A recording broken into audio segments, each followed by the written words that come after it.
రంగడు: వాడెవడో గాని చాలా దెబ్బ కొట్టాడురా నన్ను. సుబ్బడు: ఏం జరిగిందిరా చెప్పు. రంగడు: భార్యను బస్ ఎక్కిస్తూ బంగారం జాగ్రత్త, బంగారం జాగ్రత్త అని పదే పదే చెప్పాడురా. బ్యాగులో భారీగా బంగారం ఉందనుకొని కష్టపడి మరి బ్యాగ్ కొట్టేశా. సుబ్బడు: నువ్వు సూపర్ రా, మరి ఎందుకు ఏడుస్తున్నావు మరి? రంగడు: ఏడవకుండా ఏం చేయమంటావురా, ఆ బ్యాగులో మాసిన బట్టలు, మేకప్ సామాన్లు తప్ప ఏం లేవు. సుబ్బడు: ఇప్పుడు అర్థమైంది, వాడి భార్య పేరు బంగారం అన్నమాట. రంగడు: అదేగా భార్య. ఏమిటో నా తలరాత ఇట్లేడ్చింది. కాస్త తెలివైన మొగుడు దొరుకుంటే బాగుండేది. భర్త: తెలివైన మగాడు అసలు పెళ్ళెందుకు చేసుకుంటాడు చెప్పు. భార్య: చూసారా, మీరు తెలివి తక్కువ వాళ్ళని మీ చేతే చెప్పించాను. అర్థమైందా నేనంటే ఏంటో?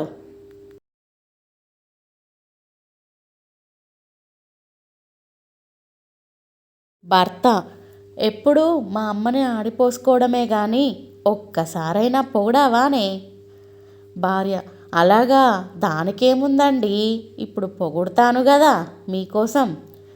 మీ అమ్మగారు ఎంతో అందమైన అనుకువగా ఉన్న పిల్లను వెతికి వెతికి మరి మీకు పెళ్లి చేసింది. చాలా, ఇంకా పొగడాలా?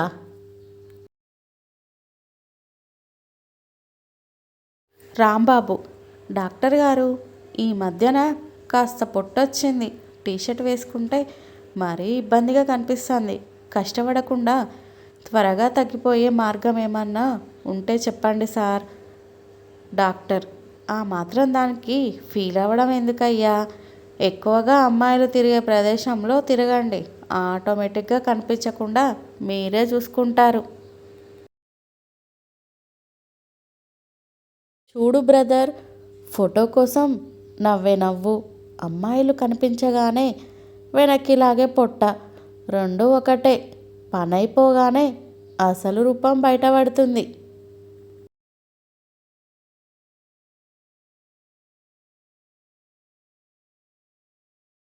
సినిమాల్లో కష్టాలన్నీ తీరిపోయిన తర్వాత హీరోకి పెళ్ళవుతుంది, కానీ నిజ జీవితంలో అయితే అక్కడి నుంచే కష్టాలు మొదలవుతాయి.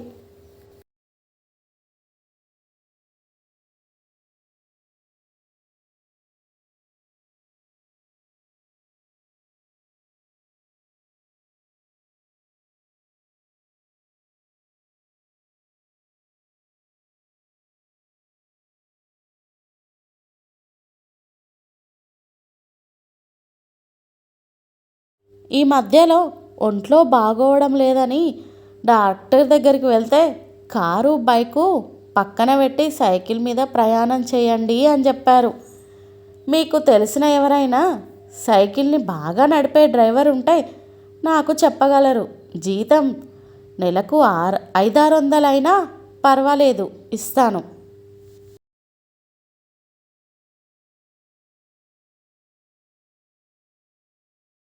చూడు తమ్ముడు, టీలో పడిన బిస్కెటు, ప్రేమలో పడిన అబ్బాయి పైకొచ్చినట్టే చరిత్రలోనే లేదు.